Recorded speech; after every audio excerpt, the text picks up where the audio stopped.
सरकारे दो आलम ने मदीना मुनव्वरा पहुंचकर जो सबसे पहला काम अंजाम दिया वह मस्जिद की तामीर था।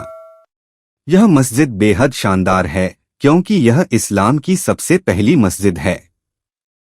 कुरान करीम फरमाता है कि यह वह मस्जिद है जिसकी बुनियाद तकवा पर रखी गई है। इस मस्जिद की तामीर में सिर्फ सहाबाए किराम ने ही हिस्सा नहीं लिया बल्कि खुद नबी पाक ने भी सहाबा के साथ मिलकर पत्थर उठाकर इसकी तामीर में शरीकी की।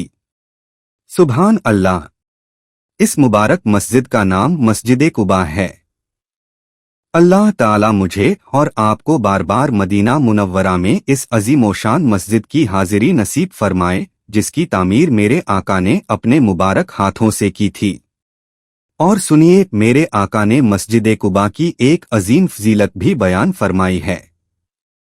एक हदीस मुबारका का मजमून यह है, जो शख्स मस्जिद कुबा में 2 रकत नमाज अदा करे उसे उम्रा का सवाब अता किया जाता है।